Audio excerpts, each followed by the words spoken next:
história Sabores Israelenses. E hoje vocês estão vendo, minha cozinha está um pouquinho diferente. Na verdade, esse capítulo das comidas israelenses a gente vai fazer aqui, em terras tupiniquins, no Brasil. Hoje nós vamos preparar um prato que são as orelhas de Amã, ou Osnei Amã.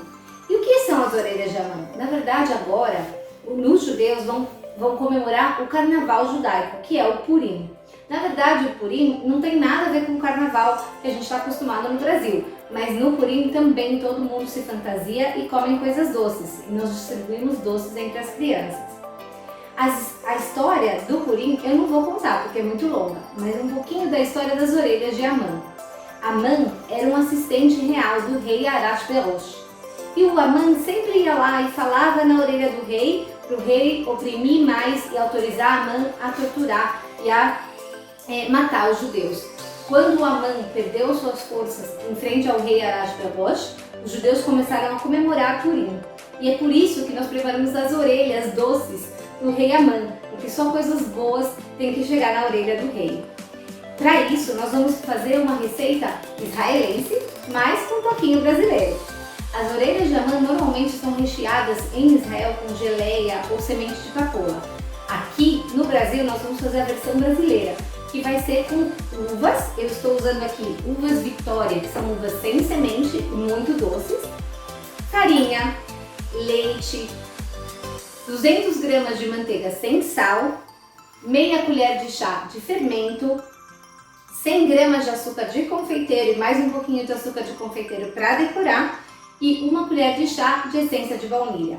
Para quem quiser saber um pouquinho mais sobre a história de Purim, é só ler Megilat Esther, vocês podem encontrar na internet.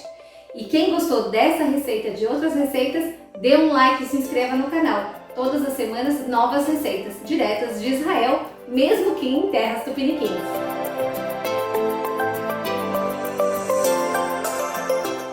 E agora a gente vai começar, como sempre, com os ingredientes secos, a nossa orelha de Amã, Osnei Amã. Então a primeira coisa que eu vou misturar nos 300 gramas de farinha, ou 2 xícaras cheias, é os 100 gramas de açúcar de confeiteiro. A gente sempre mistura bem, tá, gente, o açúcar na farinha.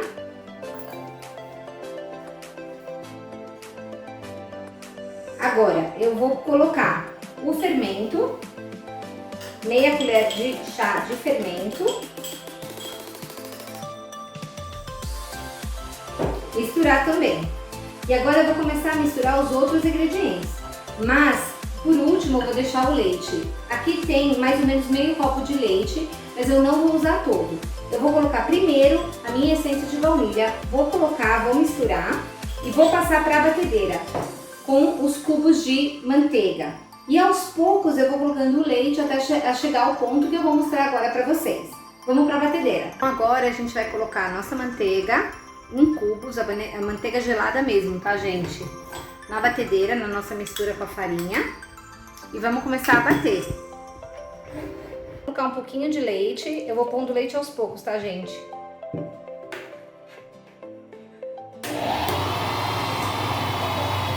Para minha massa não ficar muito mole, eu vou colocando leite aos poucos. Vocês estão vendo, eu coloquei mais ou menos 2 colheres de leite, eu acho que já é suficiente. Se for um pouquinho mais, eu vou mostrar a consistência da massa para vocês.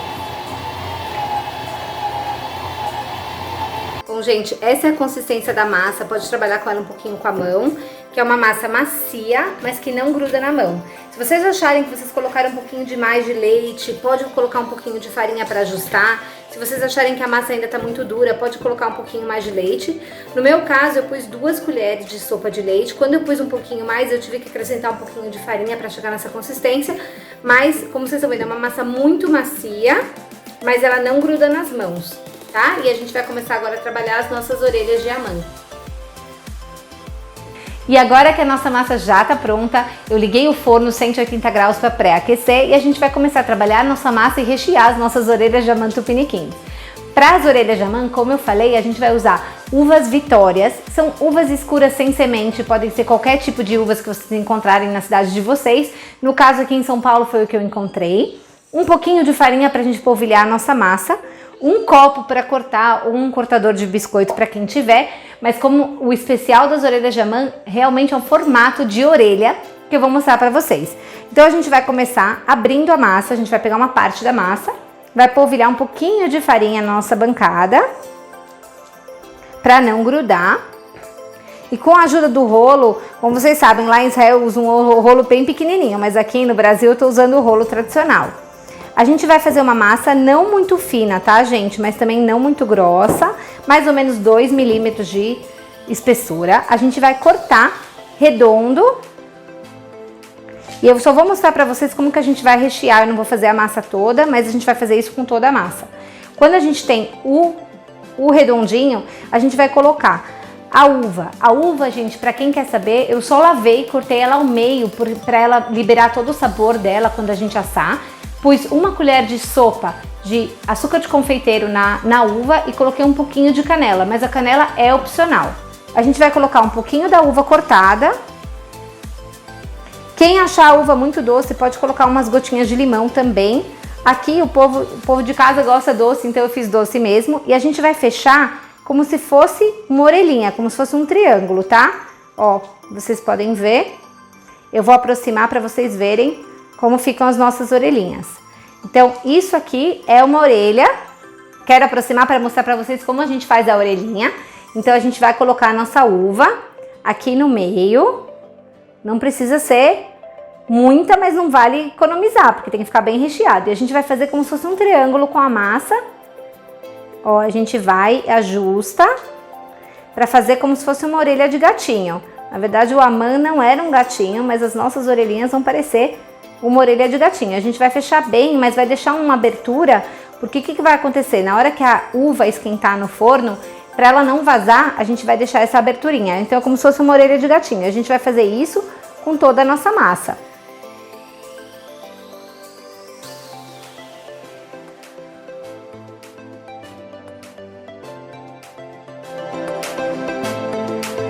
Gente, já tá aqui minha assadeira, primeira assadeira pronta. Eu vou começar a assar mais ou menos 20 minutos até dourar levemente. Não pode ficar muito queimadinha, tá? Eu vou mostrar pra vocês assim que terminar de assar.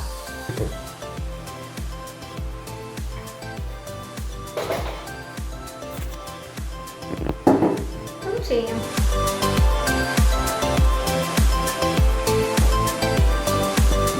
Bom, gente, espero que vocês tenham gostado dessa receita. Para essa e outras receitas, se inscrevam no canal, deem um like e a gente se encontra na semana que vem com mais uma delícia israelense. Até mais!